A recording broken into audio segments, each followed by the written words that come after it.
Você irá assistir agora a palestra pública da Casa Fraterna Sementes de Luz, ocorrida em 9 de dezembro de 2020, quarta-feira, com o tema Natalício de Jesus, com o palestrante Denizar de Souza.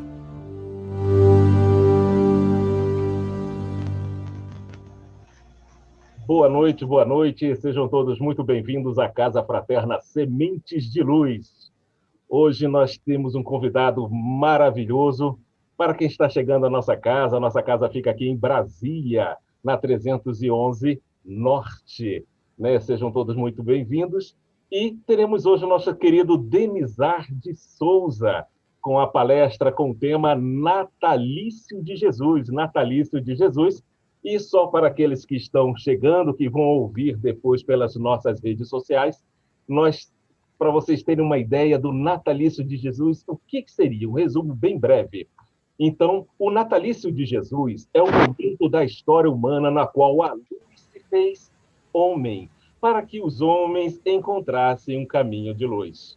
Vamos apresentar no natalício de Jesus os seus aspectos históricos, transhistóricos, singulares, cósmicos e transcendentes. Então, vamos, meus irmãos e minhas irmãs, para celebrarmos juntos o natalício do Cristo cósmico. E antes de nós começarmos e apresentarmos o nosso querido Denizar, nós vamos fazer a nossa prece inicial. Para aqueles que tiverem à vontade, fechem seus olhos. Vamos mentalizar a natureza, vamos mentalizar todas as coisas que Papai do Céu nos trouxe com muito amor e muito carinho para nós podermos usufruir, que possamos pedir à espiritualidade amiga que já está aqui presente, nossa mentora espiritual, nossa Madre Teresa, nossos mentores espirituais que nos deram a oportunidade de estarmos aqui juntos, que possamos todos nós, em cada um dos seus lares, receberem um passe astral e que os amigos espirituais todos convidados em cada um de seus lares também possam ter o mérito de receber a palavra que aqui será deixada e que possamos, de uma forma muito carinhosa, plantar em nossos corações. Graças a Deus e graças a Jesus, que assim seja. Então, nós vamos ligar nossos microfones. Já está ligado o microfone do nosso irmão Denizar de Souza. A partir de agora, a palavra é sua. Fique à vontade. Muito obrigado ao querido irmão que nos recebe tão carinhosa e fraternalmente na Casa Fraterna Sementes de Luz. Muito obrigado, portanto, ao Benjamin. Muito obrigado à dona Marilene, a todos que nos prestigiam nesta noite, quando vamos conversar sobre esse tema tão significativo para a história da humanidade, que é o nascimento de Jesus. Eu quero agradecer a presença de todos, fazer os melhores votos de muita paz e que a luz do Cristo nos envolva a todos em muita paz. Então, nós vamos iniciar o nosso trabalho nesta noite lendo uma página do livro Cartas Vivas, né?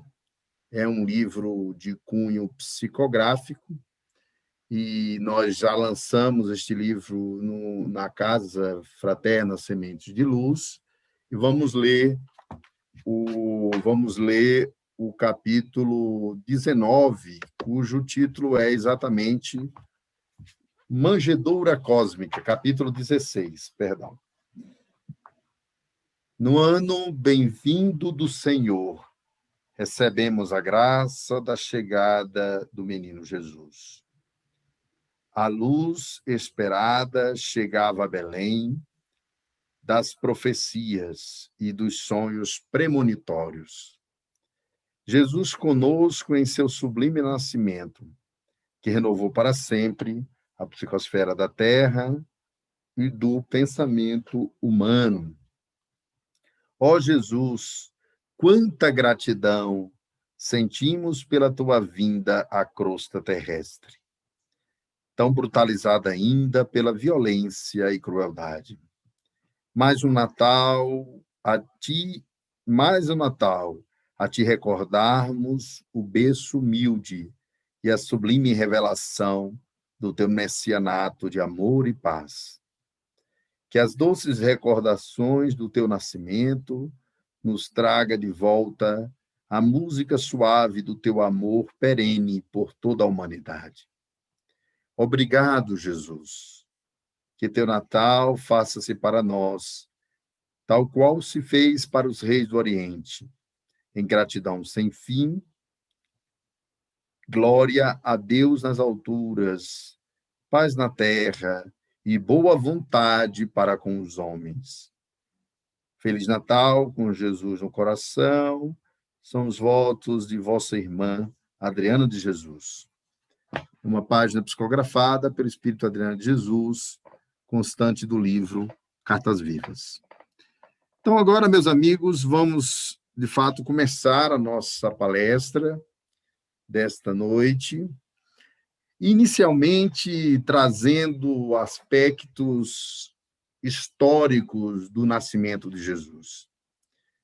Então, é muito importante que nós recordemos que o natalício de Jesus é uma profecia que se cumpre já pré-estabelecida desde a origem do judaísmo, da tribo de Judá, dos profetas primeiros e do grande pai desse povo judeu, que é Abraão. Desde Abraão, passando por Moisés, passando por Elias, Malaquias, passando por Isaías, ao qual faço referência, trazendo um texto dele do Velho Testamento, quando ele dizia: ó Belém, não vos rebaixais perante as grandes cidades de Israel, porque do vosso seio nascerá o Filho de Deus. Isso está em Isaías, no Velho Testamento, que é a primeira aliança, né? Dentro da segunda aliança, que é o Novo Testamento e a Torá bíblica. Então, a vinda de Jesus, ou a vinda do Messias, exatamente dizendo, a vinda do Messias, ela está prevista desde a origem desse povo. E a crença da presença de um emissário divino, da presença de Christos, que na sua tradução grega quer dizer o ungido, o Messias, o Filho de Deus. Essa profecia, ela remete às origens do povo de Israel. E, finalmente, inicialmente, nós vamos encontrar João Batista dando início a esse momento, ou completando essas profecias já no Novo Testamento, antes de Jesus aparecer aos 30 anos de idade, depois nós voltaremos ao seu nascimento naturalmente, quando João Batista dizia, né? Endireitai os vossos caminhos, corrigi as vossas veredas, porque aproximam-se os tempos em que o Messias estará conosco. Eu vos batizo com água para o arrependimento. Lembrando que o nome João, ou Baptas, era exatamente por causa da missão de batizar as pessoas, né? Então, ele dizia, eu vos batizo com água para o arrependimento. Mas aquele que há de vir é mais poderoso do que eu, e eu não sou digno de levar-lhes as sandálias. Ele vos batizará com o Espírito Santo e com fogo. E quando Jesus se aproxima naquela fila de judeus que iam ao Rio Jordão para se batizar, eis que João Batista o reconhece, o identifica, e segundo a tradição do Testamento Antigo, voz misteriosa, digamos assim, divina voz manifesta-se a dizer: este é o meu filho bem amado, no qual me comprazo. E João Batista, ouvindo aquela mensagem espiritual, ele pergunta: seria mesmo, Rabi, o caso de eu te batizar? Não seria melhor o contrário, que vós me batizastes? E Jesus disse: batiza-me, João, e deixa como está. E quando ali é um dos elos dessa profecia, não é? Um dos elos dessa cadeia profética, digamos assim, dessa mensagem ancestral que não é privativa, não é privilégio do povo de Israel, porque muitos povos também acreditaram na vinda de um Messias libertador e da vinda daquele que a tradição bíblica vai descrever como verbo divino, que se fez carne, né? E que nós trazemos aqui na nossa visão espírita como sendo a luz maior que se fez homem, para que os homens encontrassem um caminho de luz, um caminho de sabedoria, um caminho de verdade, de libertação espiritual. Mas é uma crença um tanto universal que vamos encontrar no hinduísmo, na formulação da trindade hindu, não é? Brahma, Vishnu e Shiva, a mesma trindade que você encontra na tradição cristã, de um Deus trino que se manifesta na forma humana. Vamos encontrar isso no zoroastrismo, na Pérsia Antiga, e a ideia de uma filiação divina povoa, inclusive, o mundo grego, com outro formato, na ideia de uma interação entre homens e deuses. Mas a presença divina na Terra há de se concretizar nessa profecia no nascimento de Jesus.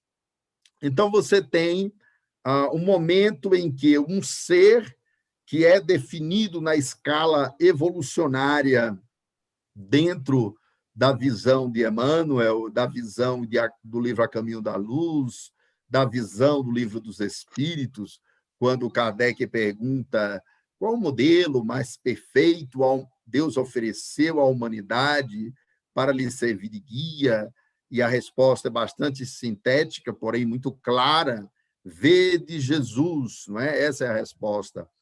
Então, você tem a vinda de alguém que está nessa escala evolucionária, no nível da consciência de unidade.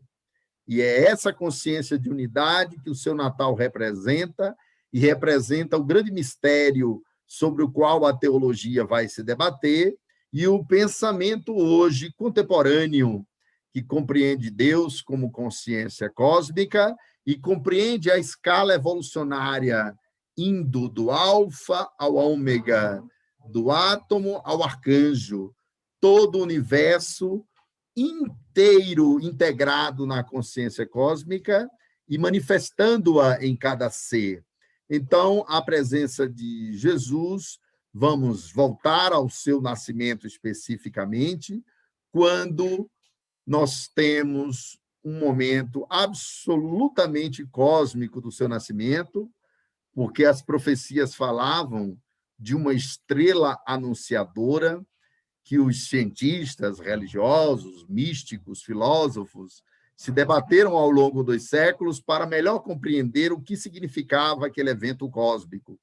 E, naquela tradição dos reis do Oriente, na tradição daqueles que estudavam a astrologia, eles acompanhavam e monitoravam o espaço celeste, as estrelas, o movimento dos astros, porque, conforme dada a profecia em Jael, dos profetas, a estrela anunciadora apontaria o caminho, apontaria o lugar de nascimento de Jesus, ou do Cristo, já que Cristo é a sua condição, Jesus, o seu nome biográfico, cuja tradução para o hebraico é Yehoshua, né?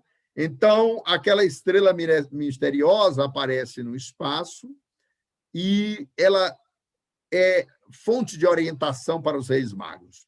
É muito importante que entendamos que no Oriente, o Irã, hoje Pérsia, na antiguidade, hoje Irã, né, naquela região, na Pérsia antiga, os astrólogos estudavam o mapa astral para descobrir, porque sabia dessa profecia, o dia que nasceria o Cristo. E então, os astrólogos vieram com a figura dos reis magos. Os reis magos eram astrólogos, é muito importante que compreendamos isso. Eles monitoravam esse mapa astral para descobrir esse momento, e, finalmente, a estrela anunciadora vem e vai na direção de Belém. Estes reis magos atravessam a fronteira de Israel, e, como nós sabemos, vamos ter o rei Herodes, Herodes o Grande.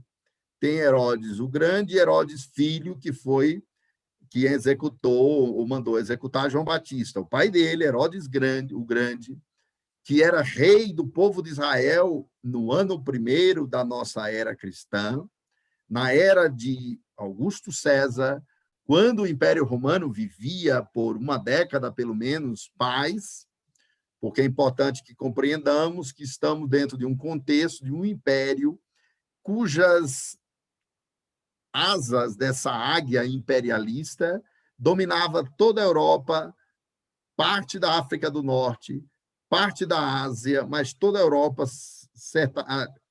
acertadamente. E aí, países como aquilo que hoje é a França, à época eram as Gálias, países como que hoje é a Alemanha, à época era um país considerado de bárbaros, da Germânia, e a Inglaterra era chamada de Bretanha.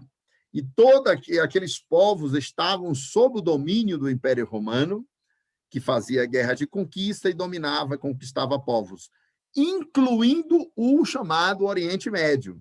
Toda aquela região, o Egito, o Irã, o Iraque e Israel, eram colônias, eram anexados ao grande e poderoso Império Romano. Inclusive a Grécia. A Grécia caiu sob as garras do Império Romano no ano 270 a.C. Então, o rei Herodes era uma espécie de um mandatário a serviço de Roma, porque o Israel não tinha independência, era uma colônia do Império Romano. E quando Herodes, que era conhecedor das Escrituras, o rei Herodes sabia exatamente o que representava para o imaginário coletivo do povo de Israel, para as crenças daquele povo, que representavam uma mudança no ciclo da sua história. É como se a história viesse e ela desse um salto transformador com a chegada do Messias. Chegada essa que, para os judeus, que não são cristãos, até hoje, eles aguardam porque não aceitam Jesus como sendo o Cristo. Então, os judeus, eles estão no ano 6.000 do calendário, porque não zera o calendário em Jesus, e eles prosseguem 4.000 anos antes de Cristo, que é o tempo da história da Bíblia, do Gênesis até o Novo Testamento, com mais 2.000, eles estão no ano 6.000. Eles não aceitam Jesus como sendo o Cristo. Mas, então, aquela estrela anunciadora aponta para os reis de Israel o caminho de Belém.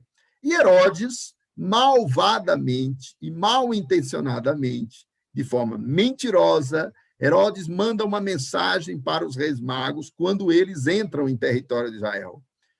Ele manda um mensageiro avisar esses reis que Herodes os aguardava no palácio, porque Herodes, também queria reverenciar a Jesus. E todos nós sabemos que ele estava mentindo, e o que ele queria era saber o local exato onde a profecia havia de se cumprir. Isso, para a história dos povos, tem uma importância muito grande. Assim como, por exemplo, dentro do budismo, acredita-se que o Dalai Lama atual é a 14ª reencarnação do Buda da Compaixão. Os povos têm as suas crenças, e os judeus acreditavam firmemente que na hora que o Messias viesse à Terra, um pedaço da sua história se completava e eles dariam um salto na direção do futuro, sendo essa uma ocorrência transformadora. E Herodes, sabendo dessa importância, manda esse mensageiro até os reis magos. Os reis magos, em sonho, são avisados nessa grande janela interdimensional que são os sonhos, né? O mundo onírico, o mundo dos sonhos, o sono dos sonhos, é esse mundo que nos coloca de forma interdimensional e que esses sonhos proféticos, reveladores, não apenas marcarão toda a história do Velho Testamento, como a própria vida de Jesus, como veremos, e nesse sonho revelador, os reis de Israel foram avisados que não fosse até Herodes, e eles seguiram viagem na direção da pequenina Belém. É muito importante que se diga que Belém era uma cidade, a exemplo de Cafarnaum, que era outra cidade pequenina, cidade de Simão Pedro, a exemplo de outras cidades menores, ela não tinha tradição de profetas. Nenhum grande profeta nasceu em Belém, nenhum. A maioria deles nasceu em Jerusalém ou em outras cidades de Israel, mas nenhum profeta nasceu em Belém. E então a profecia de Isaías do Velho Testamento cumprir-se-ia na cidade pequenina de Belém, que não tinha tradição de gerar profetas. E aquela estrela misteriosa que os cientistas até hoje se perguntam, alguns cientistas a negam, e outros fazem todo tipo de referência para compreendê-la, é bom que nós digamos com toda clareza que não se pode fechar em uma hipótese única como sendo, de fato, uma estrela que é um fenômeno gasoso, né? O Sol também é uma estrela, só que próxima a nós. As estrelas, o Sol é constituído de hidrogênio, nitrogênio, carbono, sobretudo de hidrogênio e de nitrogênio, e são gases que queimam, né? Formando essa bola de luz e fogo que é o Sol. Aquela estrela misteriosa parecia mover-se. E então as hipóteses são inúmeras para entendê-la, né? Você vai encontrar em um livro chamado Eram Deuses Astronautas, do Eric Van Dunk, que é um estudioso, historiador das religiões, ele trazendo lá uma determinada hipótese, que aquilo, na verdade, era uma representação de luzes cósmicas, de seres de outros planetas, que participavam daquele momento do nascimento de Jesus. Outros dirão que aquilo fora uma pleiade extraordinária de seres iluminados. O importante é que os céus estavam celebrando um acontecimento que se daria na crosta terrestre. Esse é o fenômeno, esse é o fato fundamental, sobre o qual não nos atreveríamos, parece, nenhum de nós, sob pena de atentarmos à história, de negarmos completamente o fato. Então, há uma luz cósmica, e me parece ser o único ser que nasce na Terra reverenciado pelos céus, contemplado por essa luz misteriosa que a tradição judaico-cristã manteve como sendo a estrela anunciadora. Essa luz cósmica fala da chegada de alguém que o Espírito Emmanuel, em psicografia de Chico Xavier, em A Caminho da Luz, dirá que a manjedoura fez-se uma galáxia de luzes e aqueles reis magos seguem na direção de Belém. Quando sua mãe, Maria, vai, que em hebraico é Miriam, o nome, né? Maria, quando sua mãe vai dar à luz àquela criança, era noite e não havia hospedagem para recebê-la, acompanhada de José, o seu esposo. Maria há de conceber o Cristo, o Messias, o Filho de Deus dentro da tradição de Israel. Maria há de ele vir à luz em um estábulo esquecido de Belém, esquecido da humanidade, uma cidade desconhecida, uma cidade pequenina, um vilarejo, um ambiente absolutamente campestre, rural, longe das grandes cidades, que era, por exemplo, Jerusalém. Lá estará sua mãe. E os reis magos, seguindo aquela orientação estelar ou cósmica, aproxima-se do estábulo onde lá estava a mãe da criança e o menino, que eles contemplariam na sua crença, na sua visão, como sendo o menino Deus. Definitivamente, as escrituras se cumpriam e esse ser que está na unidade com o Pai, porque na nossa visão evolucionária e reencarnacionista, é perfeitamente compreensível que existam seres que estejam na unidade com o Pai.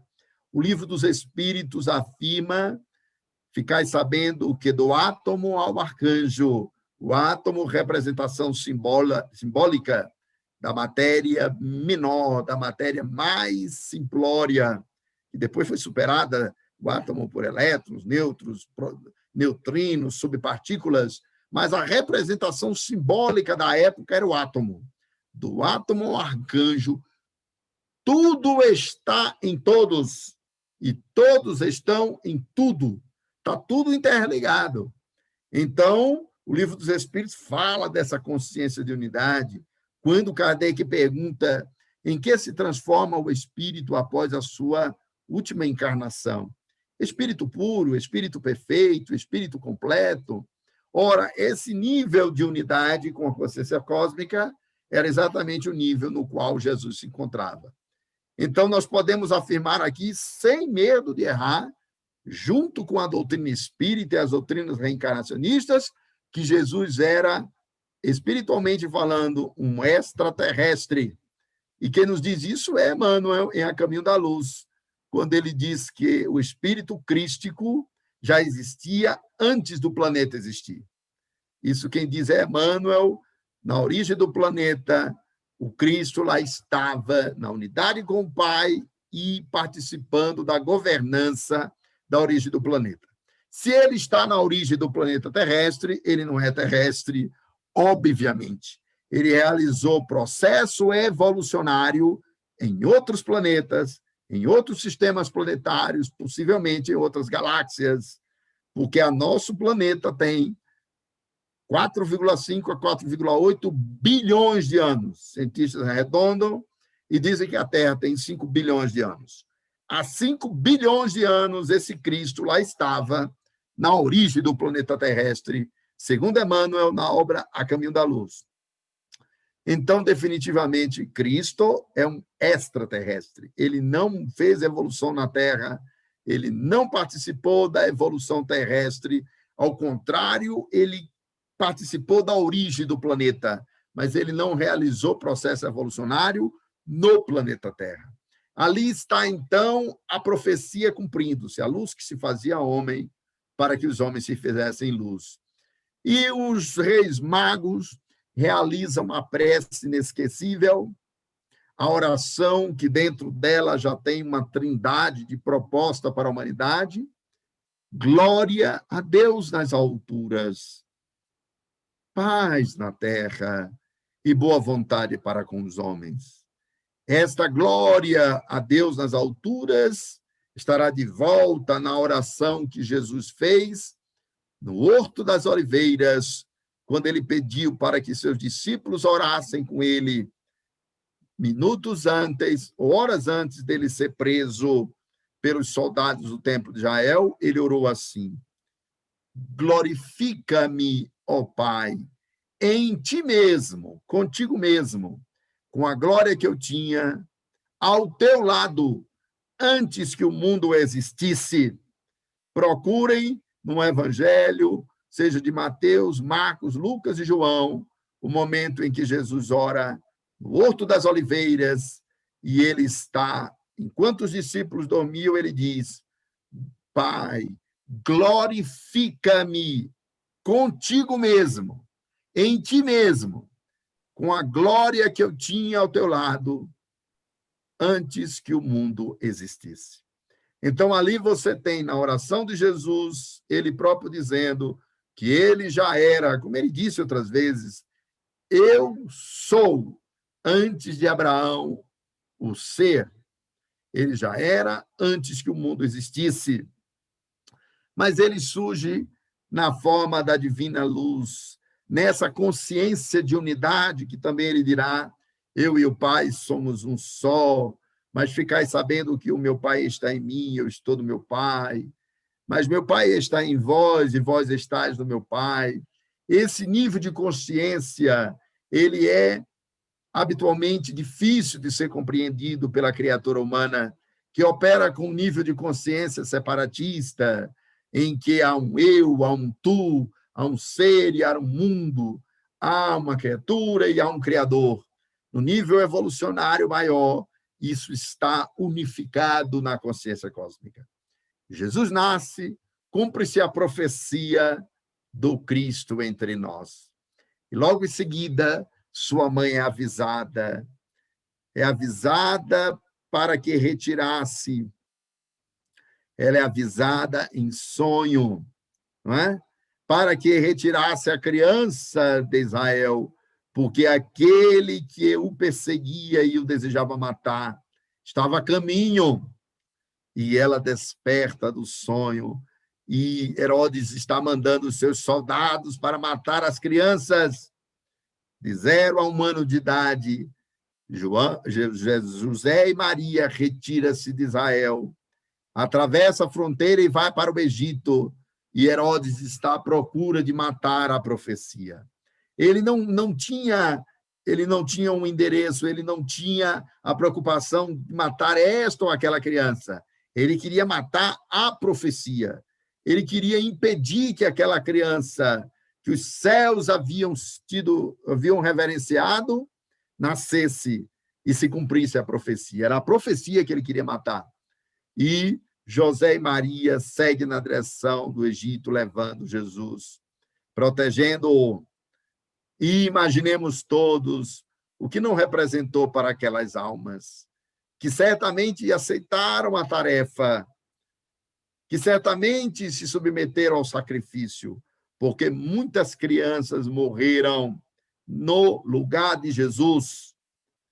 Herodes, na sua loucura extrema, na sua inspiração sombria, ele mandou matar todas as crianças daquela região, de 0 a 1 ano de idade, para matar a profecia.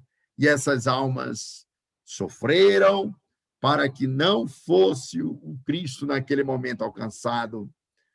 E eles foram, José e Maria, para o Egito. E lá ficaram até os 12 anos de idade de Jesus. Novamente, essa janela interdimensional, ora através da clarividência espiritual de José, de Maria, ora através dos sonhos, né? Porque na Anunciação, o anjo Gabriel fala com José e o tranquiliza, fala com Maria e diz que ela conceberia Jesus. O fato é que há uma comunicação entre 2 planos, o plano espiritual e o plano corporal, o plano dos sonhos.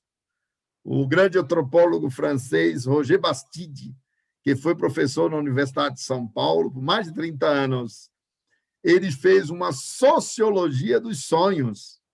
Ele estudou sonhos de diferentes segmentos da sociedade. Sonhos de pessoas que são trabalhadores domésticos, sonhos de mulheres casadas na classe média alta, sonhos de homens, de trabalhadores, de empresários, como sujeitos coletivos. E ele publicou essa pesquisa num livro chamado Sonhos, Loucura e Transe. E ele afirma no livro, Roger Bastide, antropólogo conhecido por todos os que estudam as ciências sociais, professor da Universidade de São Paulo por 30 anos, ele diz que existem 2 maneiras de você não enlouquecer nesse mundo: sonhar e viver o transe. Ele, como antropólogo, chama de transe. Nós chamamos de mediunidade, de estados alterados de consciência, de cultivo da espiritualidade, de oração, de intercâmbio com o transcendente. Nós vivemos em uma civilização adoecida, porque não perdeu o contato profundo com os sonhos, e essa sociedade, segundo Roger Bastide, não explica a função social dos sonhos, a função individual dos sonhos, e não estimula as pessoas a lidarem com seus sonhos, que é o mundo onírico, é a porta interdimensional entre o mundo dos vivos e o mundo dos mortos, entre o mundo da consciência e o mundo do inconsciente. E lá estava, através dos sonhos, Maria sendo avisada que agora podia trazer a criança de volta. Aquele que pretendia matar a criança morreu. Não representa mais ameaça. Volte para Israel. José e Maria retornam para a cidade natal de Maria, que era Nazaré. E lá eles estabelecem, e o seu pai, José, o pai de Jesus, trabalhava numa carpintaria, era carpinteiro, trabalhava com pregos e madeira. Presta atenção. José trabalhava como carpinteiro, como todo carpinteiro, com pregos e madeira. Fazia móveis, fazia cadeiras, fazia artefatos de madeira usando pregos. Jesus, pela descrição biográfica do Novo Testamento, filho de José e Maria, Jesus conviveu com pregos e madeira na carpintaria do seu pai, já sabendo que um dia seria crucificado e morreria com aqueles objetos, pregos de madeira. E nem assim, apesar de lidar com esses objetos, apesar de saber de antemão que partiria dessa forma, não se fez amargo nem desesperançado, não se fez triste nem abatido. E o menino crescia, segundo o texto do Novo Testamento, crescia em sabedoria e virtude. E aos 12 anos de idade vamos encontrar Jesus, inspirando os sacerdotes do templo. Lá está o menino Jesus, falando sobre as Escrituras, falando sobre os livros bíblicos do Velho Testamento, falando sobre o Gênesis, sobre Êxodo, que é a história da libertação do povo de Israel do cativeiro do Egito e a história de Moisés, falando sobre o livro Os Profetas, falando sobre os textos dos grandes profetas, Malaquias, Isaías, né? E o próprio João Batista. Mas o fato é que Jesus está aos 12 anos pregando no templo e os doutores da lei do templo de Israel estão estupefatos com a sabedoria da criança. E há um hiato na vida de Jesus, que é bom que se diga, que ninguém sabe direito onde estava Jesus. Há muita controvérsia do período de Jesus, dos 13 aos 30. Não há uma anotação histórica, e muitos historiadores levantaram muitas hipóteses de onde estaria Jesus, se estaria no Egito, se estaria na Índia, se estaria entre os essênios. O fato é que não há muita descrição de Jesus dos 13 aos 30 anos de idade, quando aos 30 anos ele reaparece no Rio Jordão. E voltamos à cena do batismo, com aquela divina voz confirmando: este é o meu filho bem-amado, no qual me comprazo, né? E depois de ser batizado, os judeus eram batizados na fase adulta da vida. Hoje, a Igreja Romana, Católica, Apostólica Romana, e a Reforma Protestante também, batiza na infância, por causa da teologia da remissão do pecado, através do batismo, do pecado original.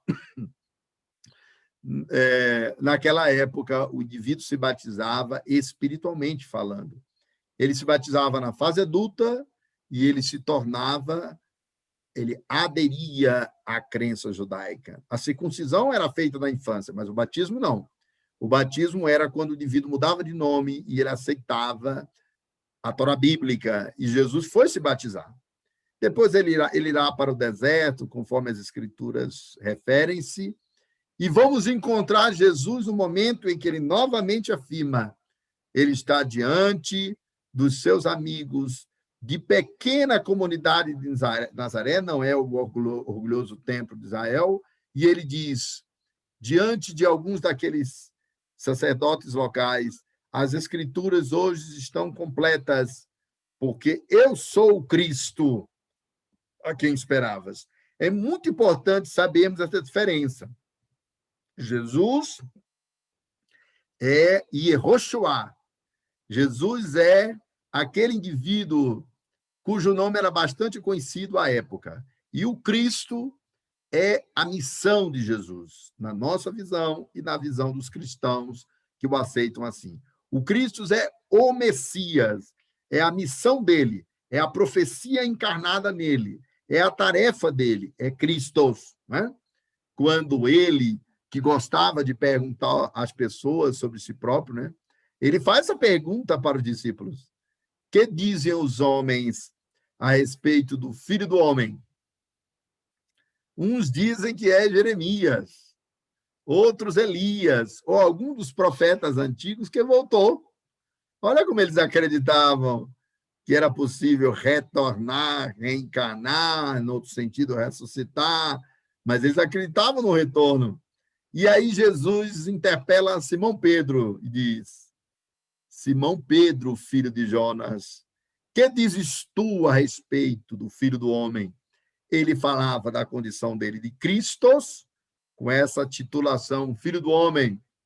E aí Simão Pedro diz: eu digo que tu és o Cristo, o Filho do Deus vivo. E aí Jesus redargue dizendo: não foram a carne nem o sangue quem te revelaram tais coisas, mas meu Pai que está nos céus, quem a ti revelou essa visão, né? E então Jesus afirma que é o Cristo. As escrituras estão completas no dia de hoje. Eu sou aquele a quem esperavas. E não havia ofensa maior ao povo de Israel, é bom que se diga, do que alguém dissesse Cristo. Quando Jesus disse que era o Cristo, o que é que tentaram fazer com ele? Quem é que lembra? Tentaram apedrejá-lo, tentaram matá-lo. Quando ele disse: eu sou o Cristo, a multidão enlouquecida tentou apedrejá-lo. E segundo o texto do Novo Testamento, não é? Ele desaparece em meio à multidão. Ele some. E Jesus, vamos encontrar o nascimento desse Cristo vivo no seu evangelho, né? A palavra evangelho é evangelium, não é? Evangelium, no latim, quer dizer notícia feliz, notícia alegre, boa nova. Jesus é aquele que traz a boa nova.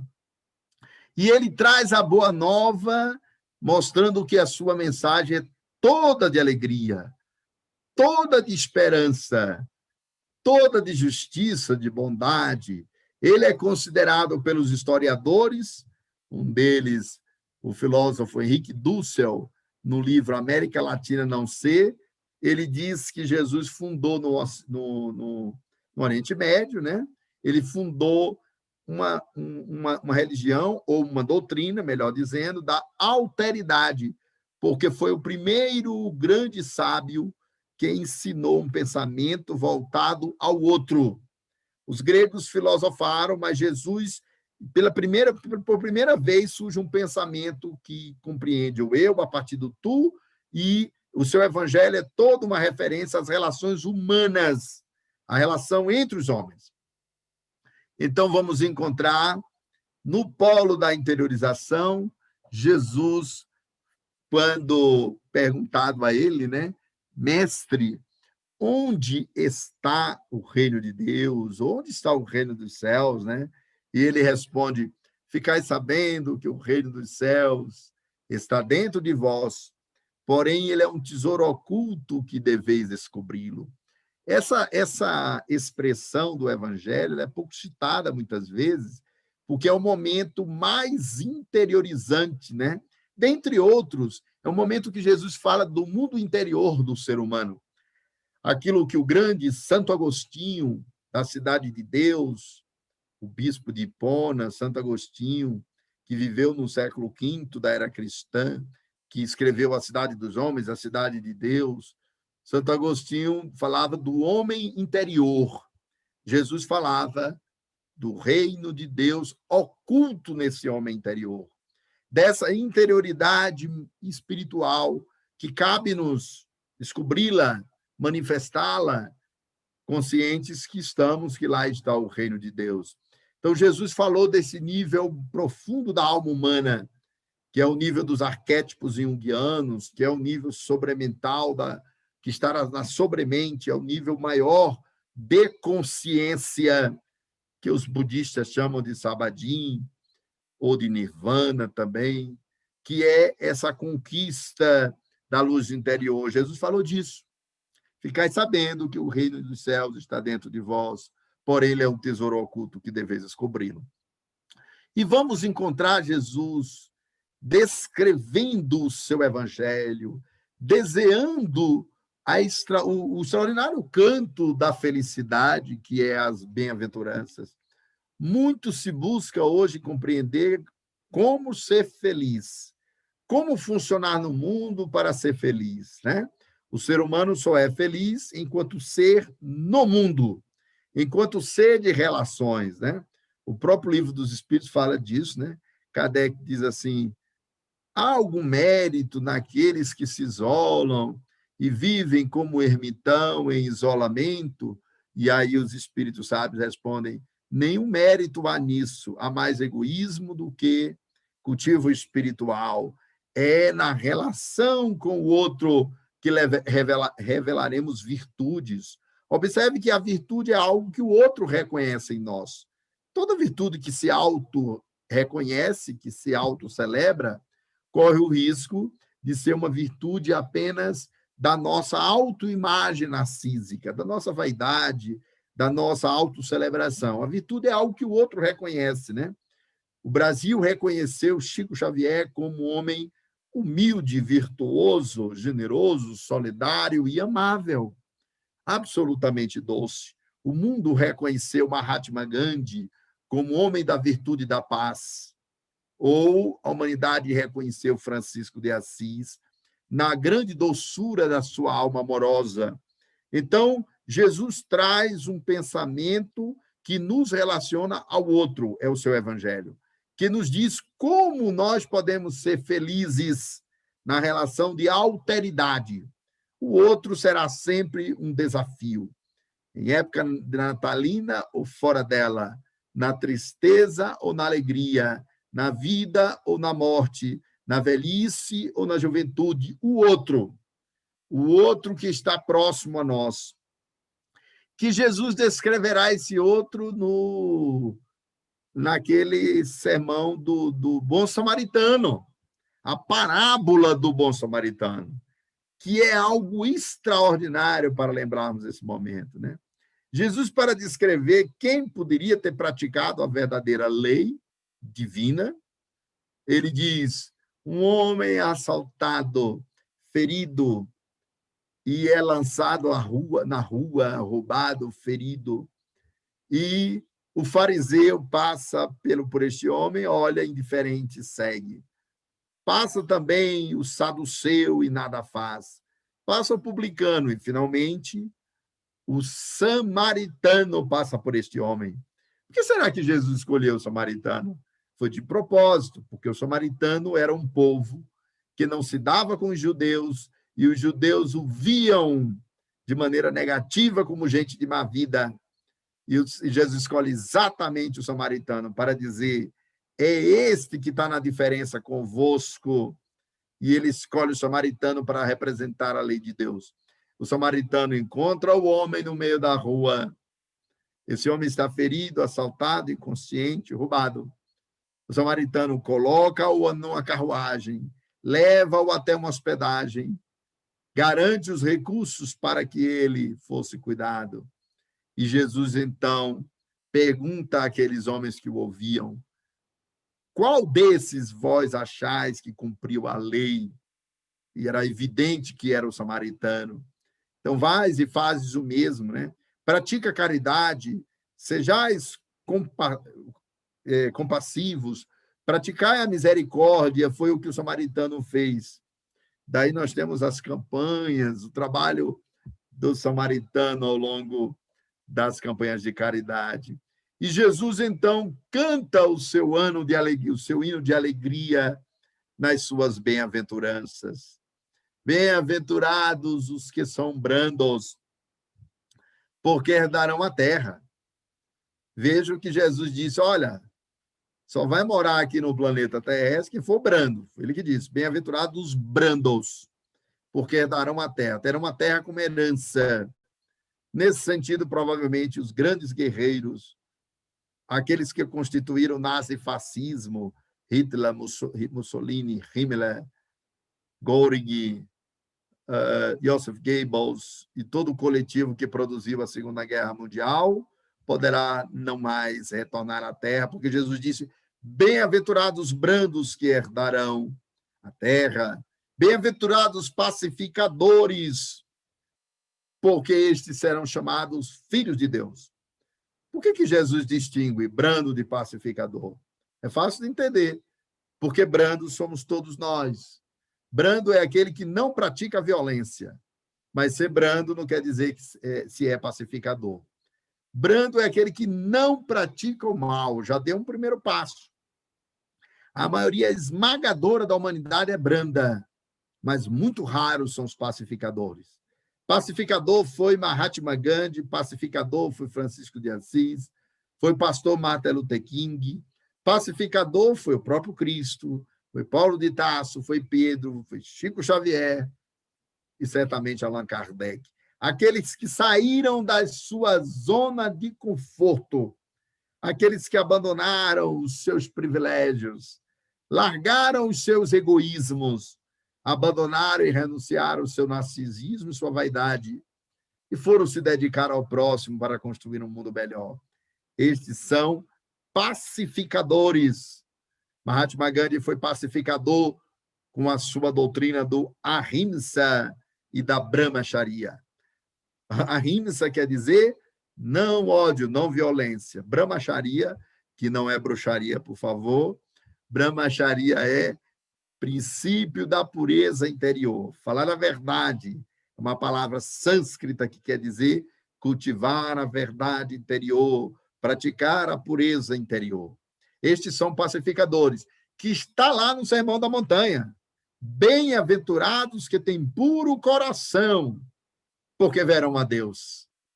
Observe que a pureza de coração é um critério para estar em contato com a consciência cósmica. Não mentir, não praticar a hipocrisia que Jesus condenou publicamente.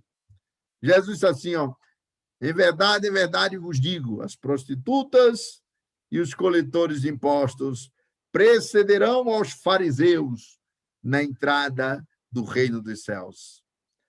Está no Evangelho, pode procurar. Imaginem quando ele declarou que as prostitutas e os fariseus antecederiam aos fariseus, prostitutas e coletores de impostos, precederão aos fariseus na entrada do reino dos céus. Os fariseus eram hipócritas.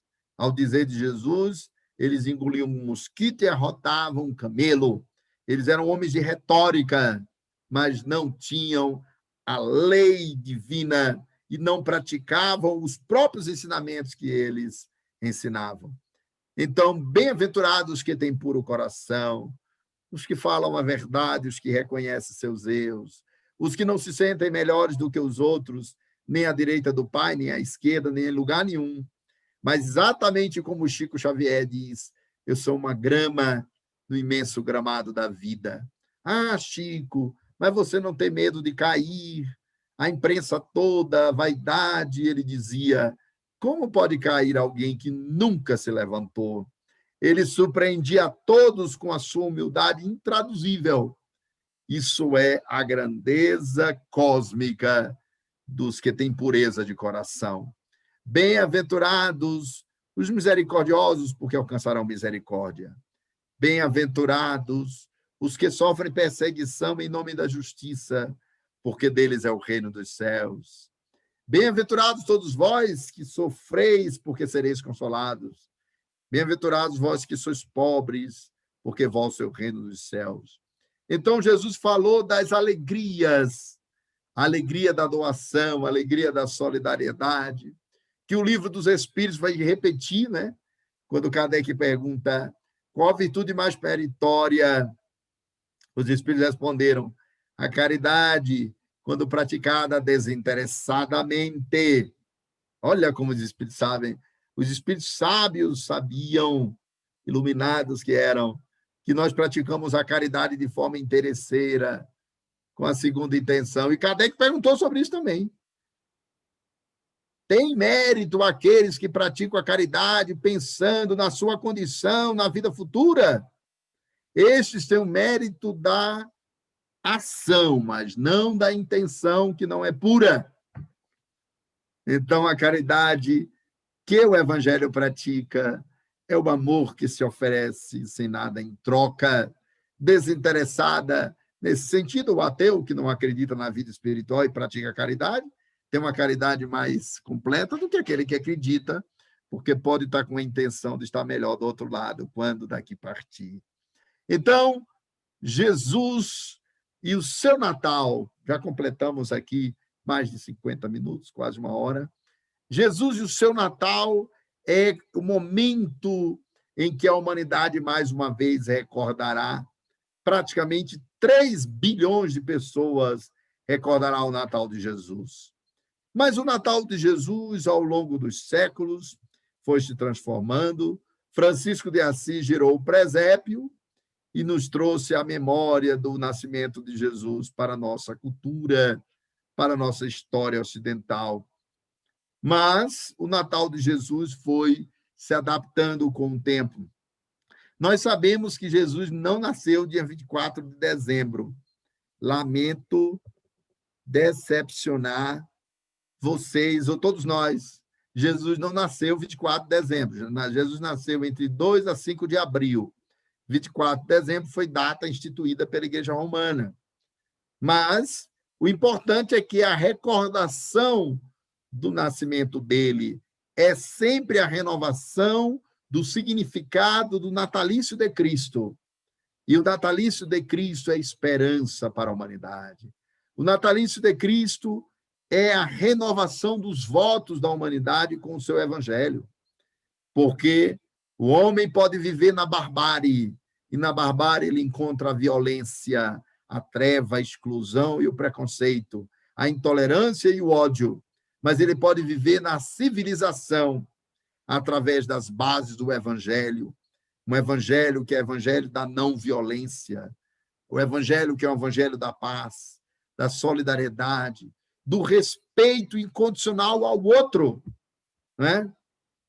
Jesus foi o grande Messias que dialogava com todos os outros, dialogou com a mulher adúltera, dialogou com a mulher no poço de Jacó. A mulher samaritana estava no 5º casamento, ele conversa com ela e diz: mulher, dá-me de beber, porque da água que eu tenho para te oferecer, se tomares, nunca mais terás sede.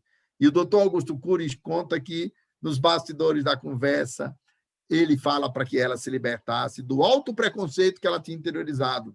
Ela estava no 5º casamento, só buscava água ao meio-dia. Era o único horário que ela podia. Jesus foi aquele que dialogou com a diferença do outro e trouxe um amor não pela semelhança.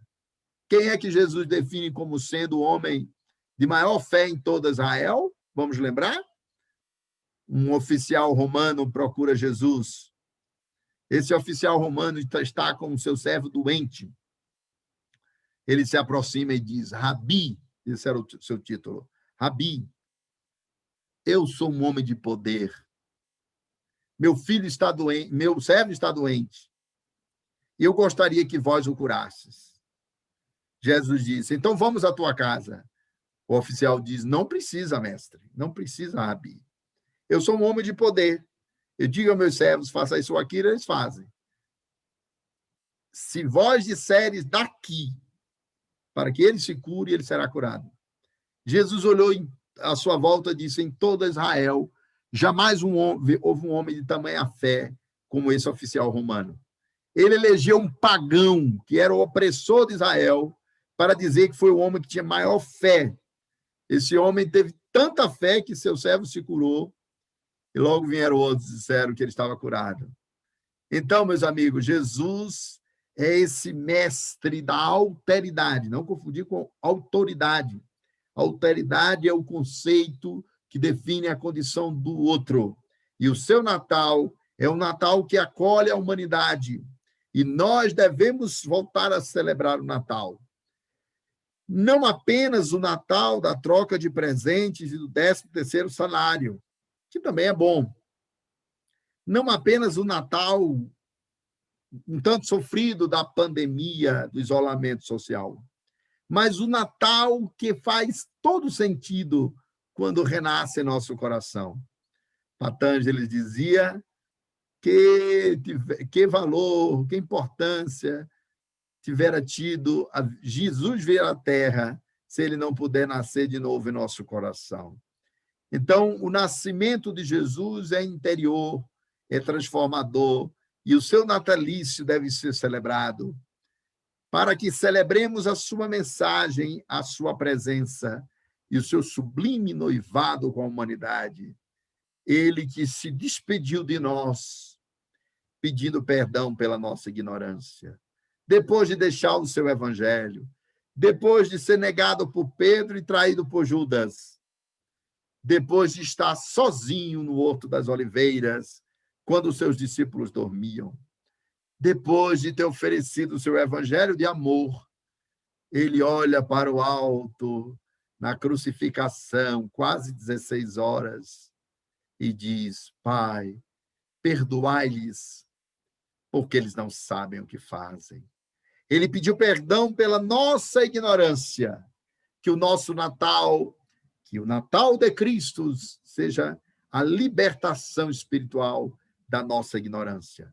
Troquemos presentes, nos confraternizemos, ofereçamos o perdão a quem nos magoou, ofereçamos o abraço a quem nos feriu, e em nome de Jesus, procuremos aqueles com os quais devamos praticar a solidariedade humana e a caridade, tudo em nome daquele que disse: eu vim para que tenhas vida e vida em abundância.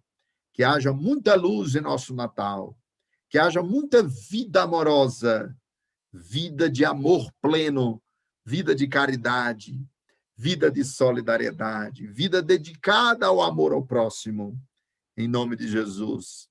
Não apenas ao amor àqueles que nos amam, porque, segundo ele, o mérito disso era quase nenhum. Ele dizia: que mérito tereis se amardes apenas aqueles que vos amam? E assim não fazem a gente de má vida? Amai aos vossos inimigos e orai por aqueles que vos perseguem e caluniam. Que o Evangelho de Jesus nos dê uma vida dedicada à solidariedade, uma vida de amor ao próximo, uma vida dedicada à paz.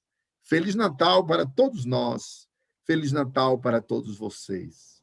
Que Jesus esteja na nossa noite de Natal e que a nossa oração sincera possa repercutir para todos os homens e mulheres da terra nesse momento tão difícil, mas passageiro e provisório, transformador, em que, como diz o Livro dos Espíritos, quando a humanidade estaciona prolongadamente, eis que os grandes eventos ocorrem para que ocorra em pouco tempo aquilo que necessitaria de séculos. Que da dor espiritual, do sofrimento da pandemia, nós possamos sair para um mundo melhor e que o Natal de Jesus seja luz perene em nosso coração para sempre. Que Jesus nos abençoe, um Feliz Natal para todos, e nós nos colocamos aqui à disposição para responder qualquer questão que porventura se apresente. Feliz Natal para todos. Maravilhoso, maravilhoso, meu caro amigo Denizar. Olha, nós temos perguntas já aqui do pessoal que está aqui presente conosco, do nosso amigo Pedro Saraiva. E ele pergunta: qual a justificativa da teologia judaica para não reconhecer a Jesus como Messias, já que seus próprios profetas o previram? Com você. Observe que há uma pergunta muito interessante, uma questão muito profunda nisso aí, porque realmente os profetas fizeram uma linha histórica, não é, antevendo a chegada do Cristo. Só que para os judeus, nem é exatamente a questão da teologia, né, mas a questão da crença arraigada que o Cristo transformaria de maneira completa a civilização judaica. Eles imaginaram um Cristo que era um Cristo com um caráter de libertador social ou de libertador político, não é? E aí a figura de Jesus como um carpinteiro, a figura de Jesus como um homem que ensinou a mansuetude e a paz. Vamos lembrar que Judas, ele agiu como judeu, imaginou que Jesus poderia provocar uma revolução na sua época. Quando Judas trai a Jesus, ele aguarda que o povo de Israel se rebele, porque eles acreditavam que o Messias era um revolucionário. E não foi essa a revolução que Jesus trouxe. Então, não se enquadra no modelo judaico a presença de Jesus como sendo o Cristo. Como disse o nosso amigo, apesar dos chamados milagres de Jesus, apesar do seu ensinamento sublime, não era essa figura histórica, não era esse perfil que os judeus esperavam ou esperam. É um outro tipo de personagem que não se casa em Yehoshua, em Jesus. Ainda que a sua vida cumpra todas as profecias. Ele nasceu em Belém, quando crucificado, seus ossos não foram quebrados, porque o Velho Testamento dizia que os ossos do Messias não seriam quebrados, mas que ele seria humilhado, crucificado, que seria morto. Um judeu diria, mas muitos foram crucificados, ele foi crucificado no meio de 2 ladrões, então a crucificação não é prova suficiente, porque lá atrás falava-se da crucificação, falava do Cordeiro de Deus que seria sangrado, que seria sacrificado, não é? Então, isso tudo está nas profecias, mas, de fato, os judeus não acreditam que Jesus seja o Cristo.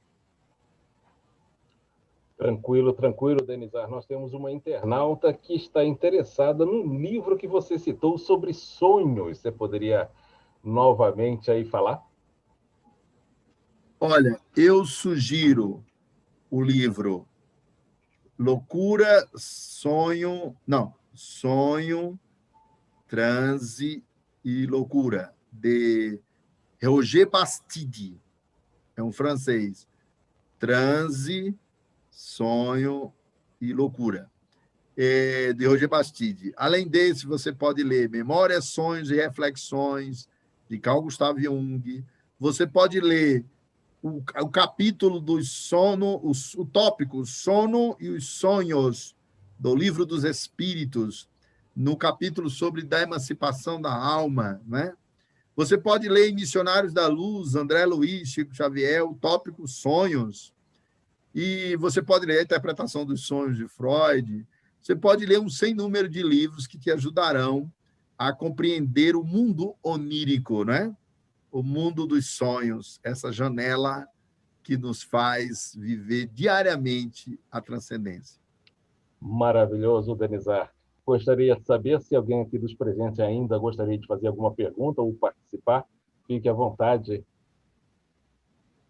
Dona Marilene, a senhora gostaria de falar? Olha, depois de tanta explicação maravilhosa, numa época dessa, né, relembrarmos tanta passagem maravilhosa de Jesus, né, o Messias, para nós, para tantos nomes, o Salvador e tudo, Jesus é o nosso irmão, né? E Denizar vem muito bem explicar isso, aquele irmão amoroso que vem ensinar amor, vem deixar tantos exemplos bons, como ele falou da parábola, né? Então, do bom samaritano, tem do semeador. Eu falo muito do semeador porque é a parábola do semente de luz, né? Então, está semeando. E hoje, muito obrigado, Denizar, nosso irmãozão. Eu conto com você. Nós, do Semente de Luz, contamos desde o primeiro dia do Semente. Você nunca me perguntou quantas pessoas tinham para assistir à palestra. Isso é muito bom, sabendo da grandiosidade da sua capacidade como escritor, como médium, como não é espírita. E quando eu convidei a primeira vez, que Maria José sempre falava, eu te conheço da comunhão, claro, e você não perguntou nada, Marilene, eu vou. Nossa, um auditório pequenininho, isso é humildade. E eu sei que nós do Semente vamos contar sempre com você, tenha certeza. Tenha certeza. E eu tenho certeza, né? Você tem certeza que eu vou convidar. Isso aí. Claro, porque eu pego no pé, né, Benja? Eu pego no pé. Com certeza. Bom, nosso horário aqui está chegando ao fim. Alguém quer... Então, é isso. Muito obrigado. Que Deus abençoe. Luiz, você tem alguma pergunta rápida? Algum agradecimento? Tem sim. Denizar, semana que vem, Júpiter e Saturno vão estar muito próximos e vai formar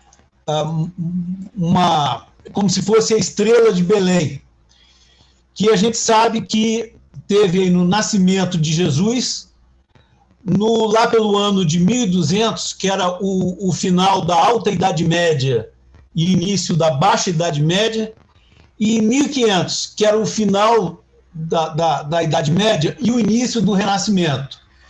Então, todas as vezes que a estrela de Belém vinha, anunciava-se uma grande mudança moral na Terra. E acredita-se, né, que seriam anjos resplandecentes, né? O que eu te pergunto é o seguinte: a gente tem ouvido falar muito da reencarnação de espíritos de escola, como Joana de Ângeles, Francisco de Assis, né, o próprio Emmanuel, que já reencarnou. O que eu te pergunto é o seguinte: será que a semana que vem, com essa passagem da estrela de Belém, não será realmente a indicação do final, ou pelo menos da parte final da transição planetária, com a reencarnação de espíritos de escola?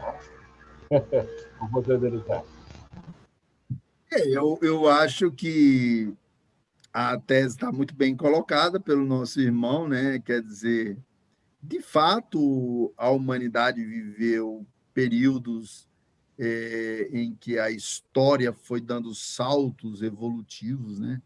Isso acontece no nascimento do Cristo, bem destacado. Eu lembraria a Grécia 500 anos antes de Cristo, né? Você veja que a Grécia 500 anos antes de Jesus, ela está fundando as bases de uma civilização que seria retomada no século XVI com o Renascimento. Veja que é uma coisa interessante aí, né? O Espírito Emmanuel diz que as civilizações antigas são remanescentes de capelinos, né?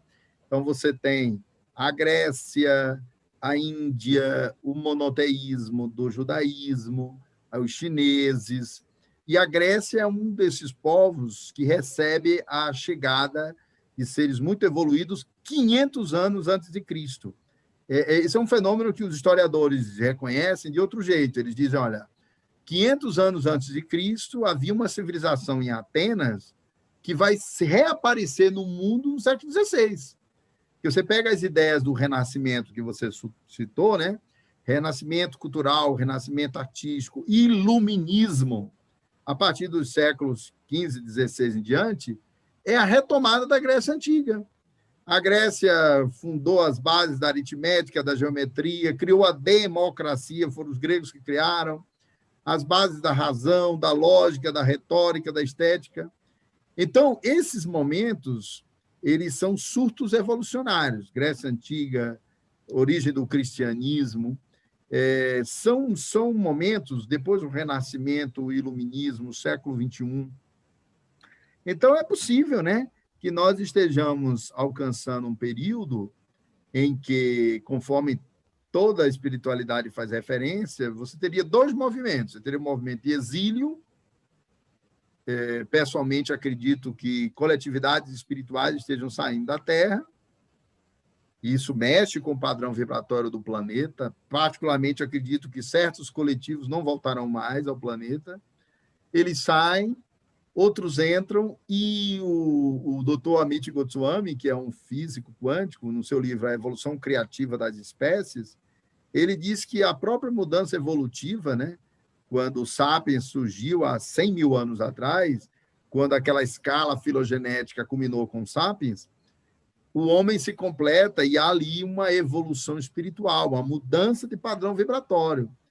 Então, é possível, né, que a tua opinião e tese estejam corretas, que nesse momento estejam entrando e se aproximando na construção de um milênio, né?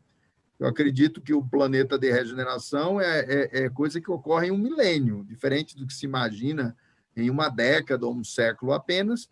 Um milênio, isso estará bastante significativamente completado. Mas estamos agora, possivelmente, recebendo a entrada de seres de outros planetas até, ou espíritos muito mais evoluídos, muitos passaram 1000 anos no mundo espiritual e voltam agora, né?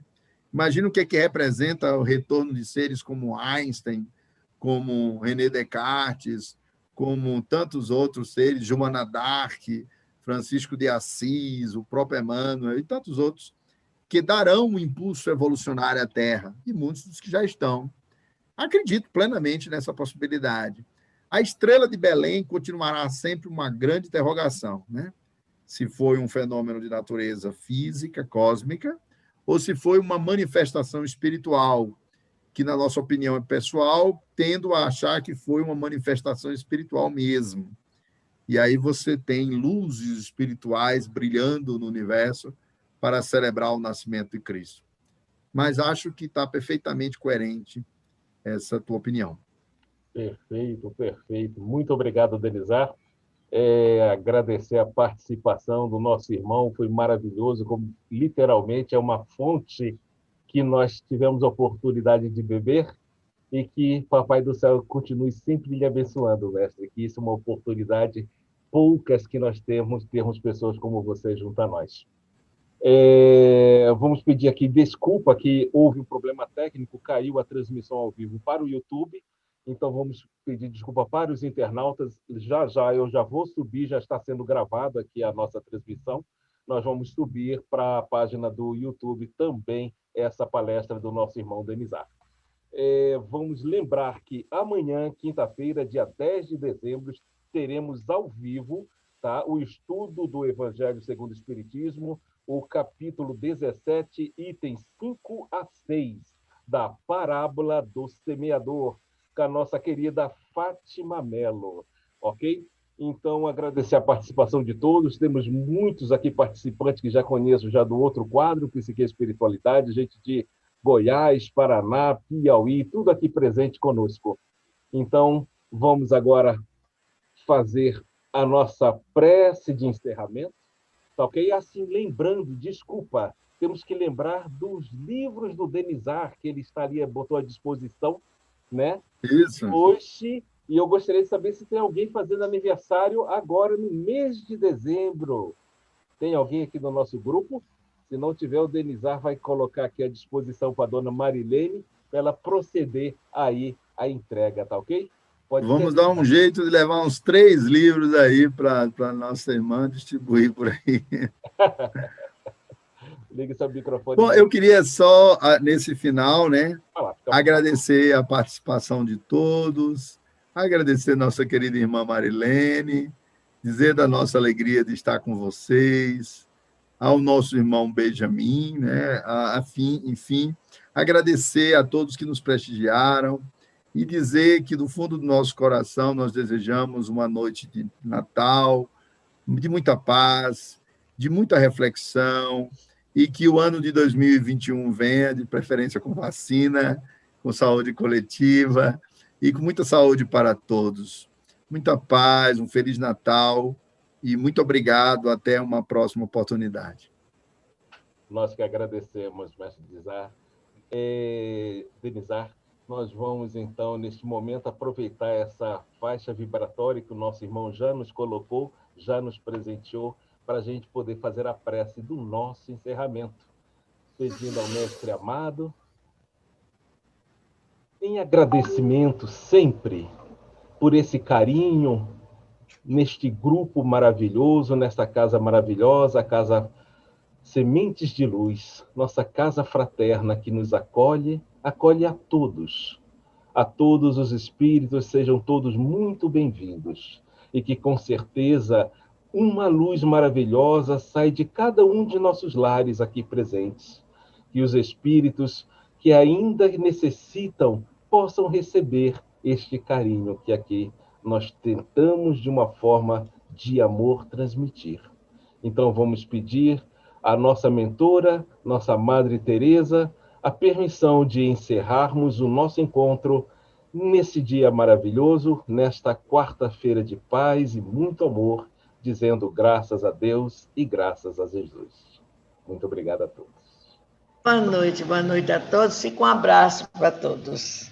Vamos esperar os livros, viu? Na nossa sede, tá, Denise? Aí deixa que eu... Vamos combinar para levar esses livros lá para vocês. Vamos combinar. Depois você vai autografar e aí a gente faz direitinho, tá bom? Nosso presente de Natal. Muito obrigado, gente. Um grande abraço. Deus abençoe. Obrigada a todos. Boa noite. Até a próxima.